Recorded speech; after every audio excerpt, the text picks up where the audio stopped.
தந்தி TV நேயர்கள் அனைவருக்கும் அன்பான காலை வணக்கம், சரி மதிய வணக்கம். அதாவது இன்னைக்கு நாங்கள் எங்கே இருக்கோன்னா எங்களுடைய இதய கோயில், நாங்கள்லாம் குலதெய்வமாக வணங்கக்கூடிய கோயில். நாங்கள் மட்டும் இல்லை, இந்த தமிழக மக்களே ஒரு காலத்தில் கண்டிப்பாக இந்த கோயிலுக்கு எல்லோரும் வருவாங்க, படை திரண்டு வந்து இந்த கோயில் புனிதமாகும். அப்போ நான் சொன்னது உண்மையாகும். ஏன்னா நேர்மையும் துணியும் உள்ள ஒரே கலைஞன் எங்கள் கேப்டன். அதாவது இந்த மீடியாலாம் ஏன் பப்ளிசிட்டி பண்ணலன்னு எனக்கு தெரியாது.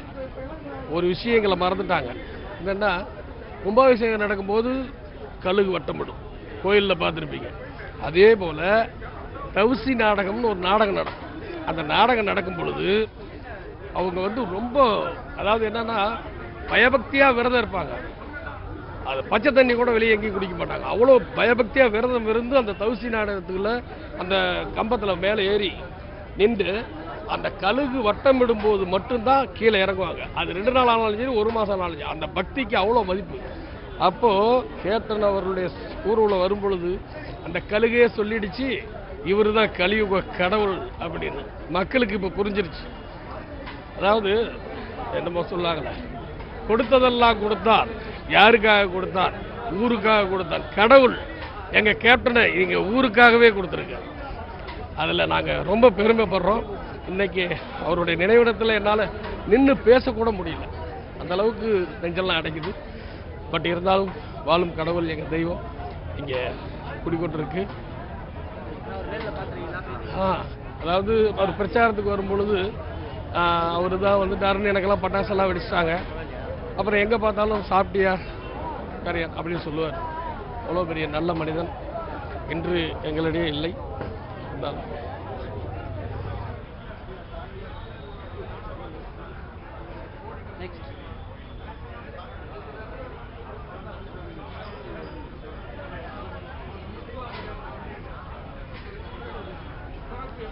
தேனி மாவட்டம் போடியிலிருந்து வந்திருக்கோம் கேப்டனை பார்க்க. கேப்டன் இறந்ததுனால நாங்கள் ரொம்ப மன வருத்தத்தோடு இருக்கோம். எங்களுக்கு இருந்தாலும் அவர் உயிரோடு இருக்கிற மாதிரி தான் நாங்கள் நினச்சிக்கிட்டு இருக்கோம். என்னைக்கு இருந்தாலும் அவருடைய புகழை நாங்கள் ஓங்கிக்கிட்டே இருப்போம். அவர் பட்டி தொட்டி பூராமே நாங்கள் அவர் புகழை பரப்புவோம். நாங்கள் எங்கள் கூட தான் இருக்கார் அவர்.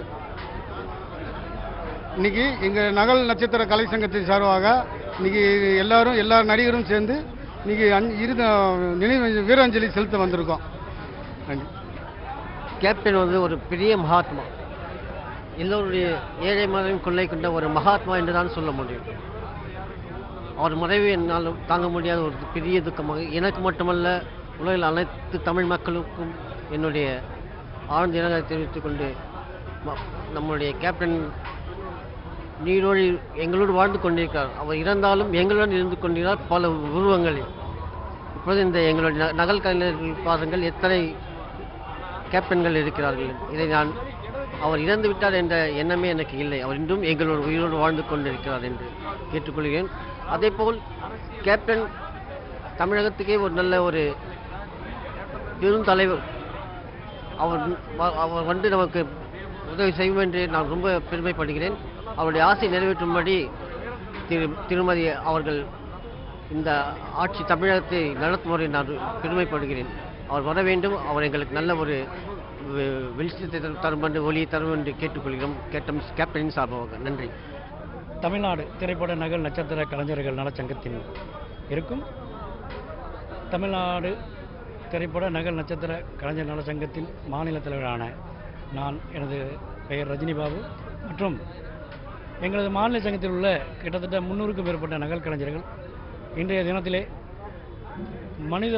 மனிதராய் பிறந்து புனிதராய் வாழ்ந்த அமரர் கேப்டன் விஜயகாந்த் ஐயா அவர்களுக்கு நினைவஞ்சலி செலுத்த எனது தலைமையிலும் மற்றும் எங்களது மாநில பொருளாளர் திரு கதிர் கமல், விஜய் டிவி புகழ் கதிர் கமல் அவர்கள் தலைமையிலும் இங்கே ஒன்று திரண்டு இன்றைய தினத்திலே அஞ்சலி செலுத்த வந்துள்ளோம். இங்கே வந்தால் எங்களது எப்படி சொல்கிறது, எந்த அளவுக்கு மக்கள் கடல் திரண்டிருந்ததோ அதைவிட மேலாக எங்களது மனதெல்லாம் ரொம்ப கனமாக இருக்குது. அத்தனை ஜனங்களும் நம்ம இதயத்தின் மேல் ஏறி நின்றால் எப்படி இருக்கும், அந்த அளவுக்கு எங்களுடைய மனது கனமாக இருக்குது. இன்றைய தினம் அவர் அமரராகி உள்ள ஒரு நீங்கள் இதை பார்க்கும் பொழுது இந்த மாதிரி ஒரு இதுக்கு நம்ம கலந்துக்கணுமா? ஏன்னா அவர் உயிரோடு இருக்கும்போது எங்களை பார்க்கக்கூடிய சந்தர்ப்பம் கிடைக்கல. அவரை நாங்கள் திரையில தான் பார்த்துருக்கோம். திரையில பார்த்து உணர்ச்சி பொங்க அவரது வசனங்கள், அந்த ஃபைட் சீனு, இதையெல்லாம் பார்க்கும் பொழுது உணர்ச்சி பொங்க நாங்களும் எத்தனையோ அநியாயங்களை தட்டி கேட்க மாட்டோமோ அந்த அளவுக்கெல்லாம் நாங்கள் உணர்வுள்ளவர்களாக இருந்திருக்கோம்.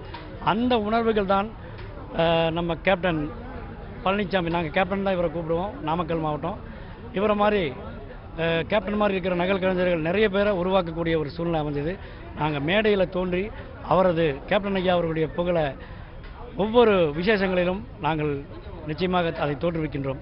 அந்த ஒரு பாக்கியத்தை கொடுத்ததுக்காக நாங்கள் மிகவும் பெருமைப்படுகிறோம். ரெண்டாவது முக்கியமான விஷயம் என்னென்னா, கேப்டன் ஐயா திரையுலகில் ஜொலிச்சதுனால தான் அவரை பேஸ் பண்ணி எங்களை மாதிரி கலைஞர்கள் வாழ்வாதாரத்தை காப்பாற்றிக் கொள்ளக்கூடிய ஒரு முக்கியமான சூழ்நிலை அமைந்தது. இன்றைய தினமல்ல, அவர் இறந்தாலும் கொடுக்கக்கூடிய கொடைவள்ளல். ஏன்னா இனி ஆண்டாண்டு காலமும் கேப்டன் அவர்களை பெயரில் சொல்லி நாங்கள் மேடைகளில் ஆடும் பொழுது அதில் வரக்கூடிய வருமானம் எங்களை போன்ற ஏழை கலைஞர்களின் வயிற்று பிழப்பை காப்பாற்றக்கூடிய ஒரு அருமையான ஒரு வாழ்வாதாரத்தை கொடுத்து சென்றிருக்கிறார் எங்களது கேப்டன் ஐயா அவர்கள். அந்த மாதிரி ஒரு நல்ல மனிதரை இழந்தது உண்மையாலுமே பேரிழப்பு. எங்களுக்கு மட்டும் இல்லை, தமிழ்நாடு முழுவதும் உள்ள மக்களுக்கு பேரிழப்பு. அவர் உயிரோடு இருக்கும் பொழுது நம்ம அவருக்கு எப்படி சொல்கிறது, அவர் அரியணையில் அமர்த்தி வச்சு பார்க்கல. இன்றைக்கி அவர் இழந்த பிறகு வருந்து என்ன பிரயோஜனம்? எப்பவுமே என்ன பொருளுமே கையில் இருக்கும் பொழுது தெரியாது, கையை விட்டு போன பிறகு தான் தெரியும். இன்றைக்கி மக்கள் வருந்தியோ நாம வருந்தியோ என்ன பிரயோஜனம்? என்றென்றும் எங்கள் கேப்டனுக்கு எங்களுடைய இதய அஞ்சலி நிலைத்திருக்கும். நன்றி, வணக்கம். தமிழ்நாடு திரைப்பட நகல் நட்சத்திர கலைஞர்கள் நலச்சங்கம். நன்றி.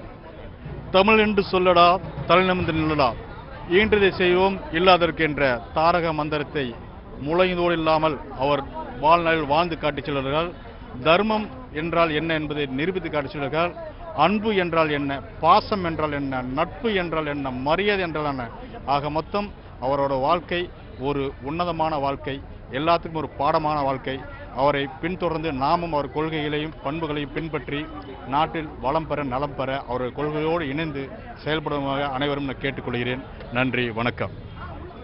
மேடை நகல் நட்சத்திர கலைஞர்கள்லாம் ஒன்றா சேர்ந்து இன்றைக்கி அஞ்சலி செலுத்துறதுக்காக கேப்டனுடைய நினைவிடத்துக்கு வந்திருக்காங்க.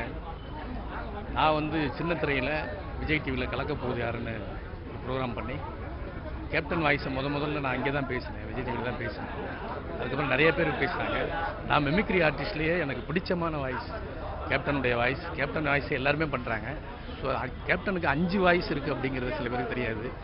45-50 வருஷத்துக்கு முன்னால் கதாநாயகியை பார்த்து பழைய படங்களில் அவ்வளோ தமிழ் வார்த்தை உச்சரிப்பு அவ்வளோ அழகாக இருக்கும். பராசக்தி படத்தில் எப்படி சிவாஜி சார் பேசியிருப்பாங்களோ அது மாதிரி பேசுவார். கோர்ட்டு சீன்லாம் பார்த்தீங்கன்னா அவ்வளோ பிரமாதமாக பேசியிருப்பார். அதே மாதிரி ஒரு வசனத்தை ஒரு கதாநாயகியை பார்த்து விஜயகாந்த் சார் பேசும்போது அவ்வளோ தெளிவாக பேசுவார். ஒரு பழைய படங்களில் நினைவே ஒரு சங்கீதம் அப்படின்னு ஏதோ ஒரு படத்தில் நான் ஞாபகம் இருக்குது எனக்கு. அவர் போனதுலேருந்து மேடையில் என்னால் அந்த வாய்ஸ் பண்ணவே முடியல, ரொம்ப ஃபீலிங்காக இருக்குது. அவர் பேசின அந்த பழைய படங்களில் வரக்கூடிய 90s 80s வரக்கூடிய படங்கள்லாம் அவ்வளோ அழகாக பேசியிருப்பார். ஒரு கதாநாயகியை பார்த்து பேசுகிறார். இந்த பருப்பில் நாளை காலையில் 10 மணிக்கு முருகன் கோயிலுக்கு பக்கத்தில் இருக்க அம்மன் கோயிலுக்கு வா, அங்கே நான் உனக்கு தாலியை கட்டுறேன். உனக்கு தாலி கட்டும் போது யாராவது குறுக்க நின்னாங்கன்னா அவங்களுக்கு குருவி மிட்டாயும் குச்சி மிட்டாயும் கொடுத்து படுக்க போட்டுருவேன். செல்லு வைப்பில்லை, சரியான நேரத்துக்கு சேருவில்லை. இது பழைய வாய்ஸ். காலங்கள் கடந்து அப்படியே அரசியல் படங்கள் நடிக்கும் போது கண்ணு ரெண்டும் அப்படியே கோவப்படமாயிடும், அப்படியே கண்ணமெல்லாம் ஆட ஆரம்பிச்சு. அப்படி ஒரு ஆக்ரோஷமா அந்த வசனத்தை பேசியிருப்பார். வேட்டிவன்னு சேலவன்னு ஏலங்களை கேட்டாங்க, நீங்களே கொடுத்துட்டு மக்களை குறை சொல்றீங்க. இந்து என்ன ஜாதி, கிறிஸ்டின் என்ன ஜாதி, முஸ்லீம் என்ன ஜாதி, எல்லாரும் உடம்புல ஓடுறது ஒரே 7 ஜாதி ரத்தம் தாண்டா, பட்டையை கிளப்பிடுவேன். இது ஒரு மாடலேஷன். அவருடைய மாடலேஷன் அப்படியே மாத்தி மாத்தி பேசுவார். சின்ன கவுண்டர் படத்துல அஸ்கி வாய்ஸ்ல ஒரு டைலாக் பேசியிருப்பாரு, மனோரமாட்ட ஆட்சி மனோரமாட்ட பேசுவார். அது மாதிரி ஒரு ஆர்டிஸ்ட் ஒவ்வொரு கதைக்கு ஏற்ற மாதிரி மாடலேஷன் மாற்றுவார். அஸ்கி வாய்ஸ்ல பேசக்கூடிய வசனம் விஜயகாந்த் சார் கேப்டனுடைய வசனம் மேடையில் பேசும்போது அவ்வளோ கிளாப்ஸ் வாங்க. நான் இனிமேல் எப்படி பேசும்போதெல்லாம் அவருடைய ஞாபகம் தான் வருது. அஸ்கி வாய்ஸில் பேசக்கூடிய மனோரமாட்ட பேசுவார்.